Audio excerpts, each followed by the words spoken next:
Allah turunkan dulu keterangan pada kita, kenapa Anda mesti sabar menjalani aktivitas ini. Apa manfaat dari sabar, apa keutamaannya. Nanti kita kaitkan dengan Al-Quran, baru kita bahas di akhir bagaimana cara sabar itu. Perhatikan baik-baik. Ketika Anda sabar dalam menghadapi tantangan kehidupan, teman-teman sekalian, maka ternyata disebutkan oleh Al-Quran, kenapa orang sabar ini begitu gembira? Karena dia tahu sabar itu bisa mendekatkan seseorang dengan Allah Subhanahu wa taala. Buka Quran surah kedua Al-Baqarah ayat 153. Paling kanan sebelah bawah. Ya ayyuhalladzina amanu ista'inu bis-sabri was-shalah. Innallaha ma'as sabirin. Perhatikan baik-baik. Kalau Anda kembalikan ke sini, wa basyiris sabirin. As-sabirin. Berikan kabar gembira pada orang-orang sabar. As-sabirin. Di ayat ini, innallaha ma'as sabirin. Sungguh Allah bersama orang-orang sabar. Ma'a di sini ma'iyah, dekat artinya. Allah dekat dengan orang-orang sabar. Dekat dengan Allah. Masya Allah. Maaf. Sini. Seorang pimpinan mau dekat dengan atasan? Mau. Seorang ibu mau dekat dengan anaknya? Mau. Baik. Mohon maaf. Jamaah umumnya ingin dekat dengan panutannya, dengan ustadznya, kiainya, habibnya, dan sebagainya. Pertanyaan saya, jika dunia saja dikejar dengan kedekatannya, siapa yang tidak ingin dekat dengan Allah Subhanahu wa taala? Saya tanya pada Anda, boleh angkat tangan. Siapa yang tidak ingin dekat dengan Allah? Boleh angkat tangannya. Dan saya suruh pulang. Karena mustahil Anda datang ke sini kecuali Anda ingin mendekat kepada Allah. Itu yang membuat Anda hadir di sini. Saya tidak pernah mengundang Anda karena saya umumnya tidak kenal Anda. Dan siapa Adi Hidayat di sini? Tidak, ini rumah Allah, bukan rumah Adi Hidayat. Siapa yang bisa meringankan langkah Anda sehingga Anda bisa menepikan aktivitas di malam hari ini? Anda bisa memilih untuk istirahat. Anda bisa memilih untuk refreshing. Kenapa Anda tinggalkan itu semua? Kalau bukan untuk mendekati Allah, mustahil ringan langkah Anda untuk ke sini. Sekarang perhatikan baik-baik. Jadi ketika Allah berikan ujian pada kita dan diminta kita untuk sabar, ternyata Masya Allah, hadiah utama yang pertama adalah hadiah utamanya, sabar ini ternyata akan mendekatkan Anda dengan Allah Subhanahu wa taala. Jadi ketika Allah turunkan ujian kepada Anda, sebetulnya bukan ingin membuat Anda bermasalah, tapi akan mendekatkan Anda kepada Allah Subhanahu wa taala. Hei yang mau dekat, sini, saya berikan ya. Dengan itu dekat dengan saya. Dengan itu dekat dengan saya. Paham sampai sini? Kalau setiap orang diuji paham bahwa dengan ujian dia bisa lebih dekat dengan Allah, saya kira mustahil ada orang-orang yang menolak ujian itu. Mau dekat dengan Allah? Saya buat persamaan. Dekat dengan Allah sama dengan senang ujian. Ujian sama dengan masalah. Orang yang senang ingin dekat dengan Allah berarti dia senang dengan masalah. Pertanyaan saya, siapa yang ingin punya masalah? Boleh angkat tangan?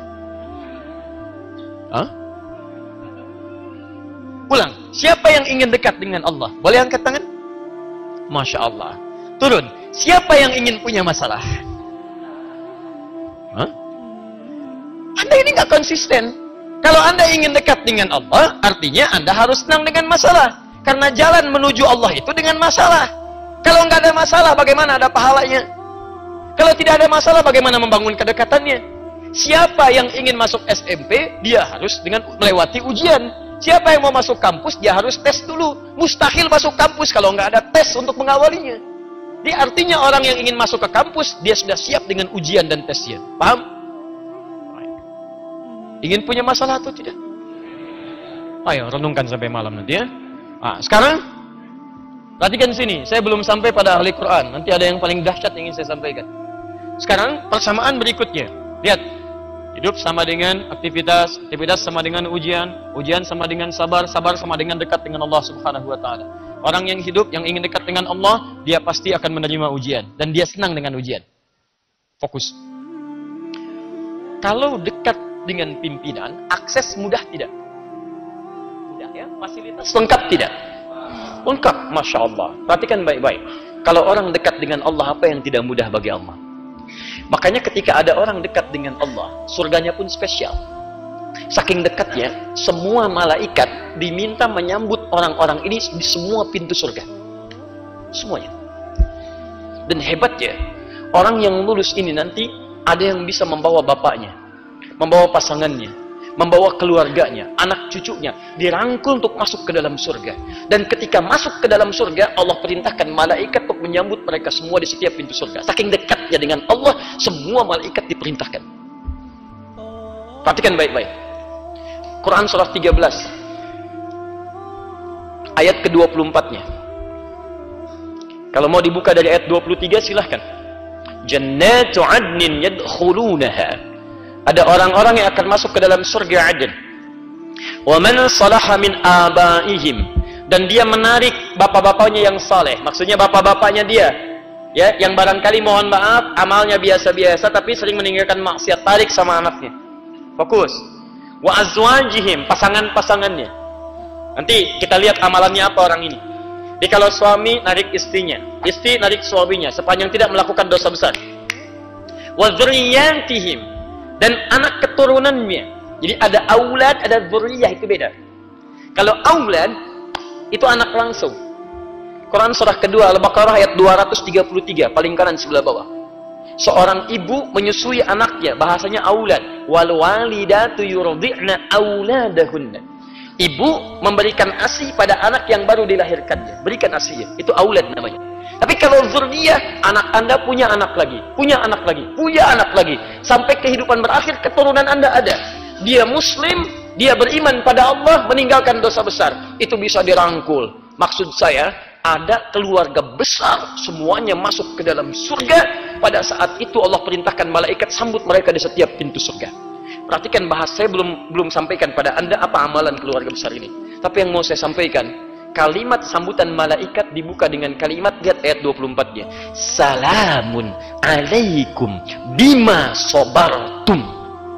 Selamat, kalian bisa masuk surga karena sabar saat menjalani kehidupan di dunia itu. Sabar. Ternyata sabar itu saat Allah hadirkan di dunia lewat persoalan-persoalan hidup. Masalah itu bukan menjadikan hidup Anda bermasalah, bukan. Tapi ternyata masalah itu bisa mengantarkan Anda ke surga terbaik yang Anda bisa masuki.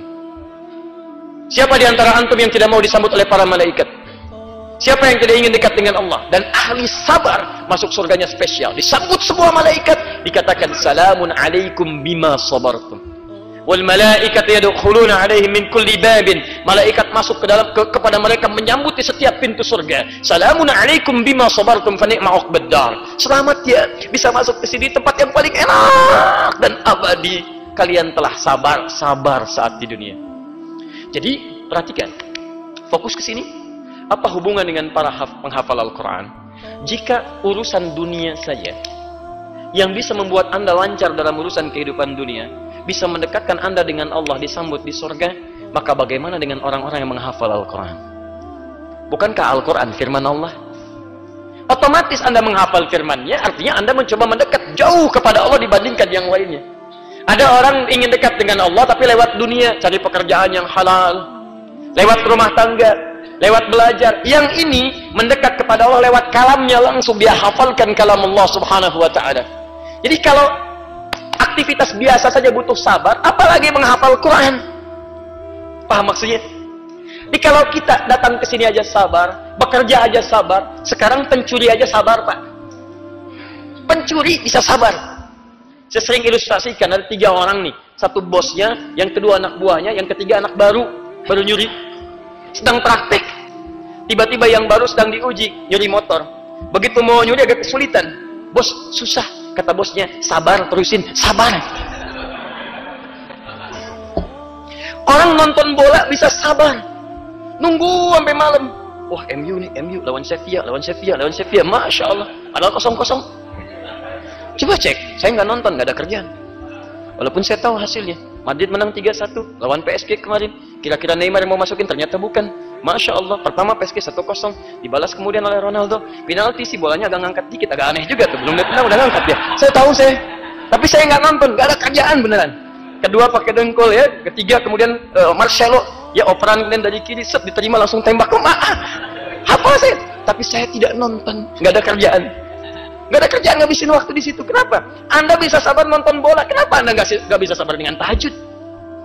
Orang maksiat bisa sabar, kenapa Anda taat tidak bisa sabar? Dan kesabaran tertinggi adalah kesabaran saat menghafal firman Allah Subhanahu wa taala. Karena Anda langsung berhadapan dengan Sang Pencipta di situ, menghafal firman-Nya. Kalau urusan untuk dunia bisa sabar, kenapa urusan untuk firman Allah kita tidak bisa sabar? Makanya orang-orang yang sabar dari penghafal Quran diberikan ayat spesial di dalamnya. Perhatikan baik-baik. Buka Quran surah 13 tadi, ayat 23 sampai 24. Tinggalkan bolanya. PSG menang, PSG menang, PSG menang, menangis. 3-1. Jadi Persija menang kemarin dia 3-0. Baik. Alhamdulillah. Persija itu mana ya? Jakarta ya? Ah, Jakarta. Alhamdulillah. Gubernurnya siapa? Ah, alhamdulillah. Halo? Sudah di sini. Sini sudah. Di sana ada Real Madrid, di sini ada Real Masjid. Di sana ada best player, di sini ada best player. Di sana main, sini sholat. Di sana Madrid, sini masjid. Kita ada tawaran, siapa yang mau mendekat kepada Allah Subhanahu wa taala? Sekarang perhatikan. Quran surah ke-13 ayat 23. Lihat ayatnya. Bukankah di situ disebutkan jannatu adnin yadkhuluna? Ada orang-orang yang masuk surga Aden. Masya Allah. Indah sekali. Jannatu adnin yadkhuluna.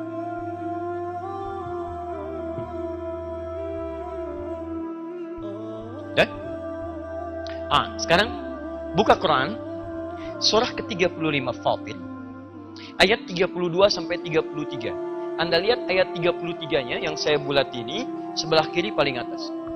Ini.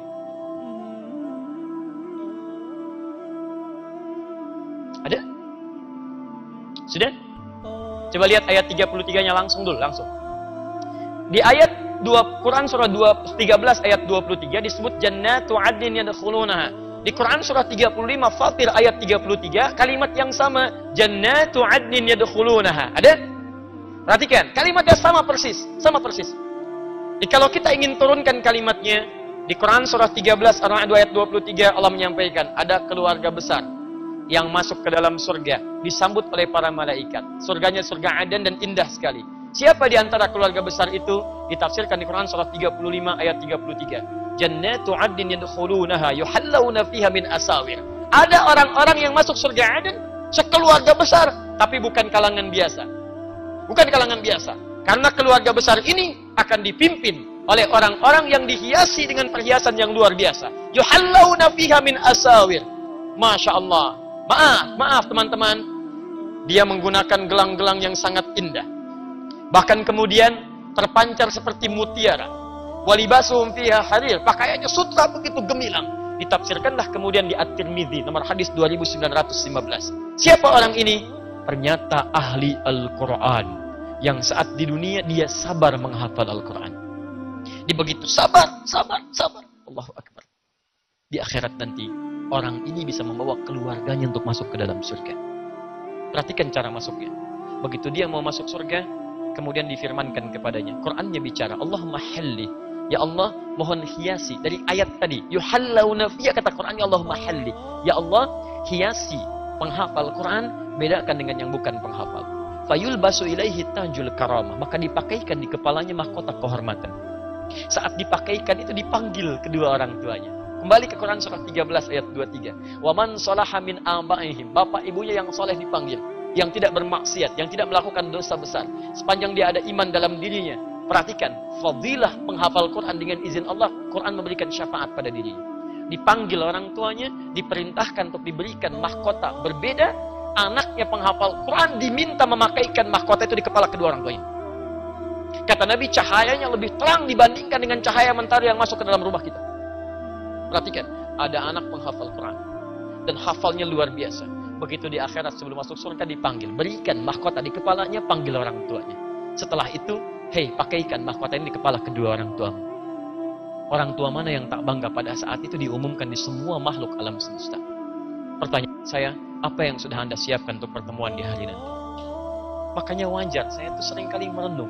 Mungkin ini rahasianya ya Allah. Anak-anak Palestina, kemudian mereka cepat kembali kepadamu. Wafat, anak-anak Syria. Karena mungkin dari kecil dia sudah jadi ahli Quran. Hafal Quran, rata-rata 30 juz. Yang sedikit 15 juz, 12 juz. Mungkin Allah sayang dengan mereka, cepat pulang kamu. Sesuai dengan ajalnya. Ini di alam kubur lebih enak, di akhirat lebih bagus. Kan saya sering katakan pada Anda, canda anak kecil pada penghafal Quran di Palestina sekitarannya, itu kalau sudah 30 juz, dia candai temannya. Nanti kalau saya sudah di atas, kamu di bawah, saya dadahin ya. Anda ada di mana? Duhai teman-teman yang banyak mengejar dunia, tidak salah. Tapi pernahkah dunia itu Anda gunakan untuk meraih kemuliaan akhirat Anda? Ini poinnya. Dan Allah sudah tawarkan, saya katakan bukan cerita, tapi tawaran Anda supaya masuk di dalamnya.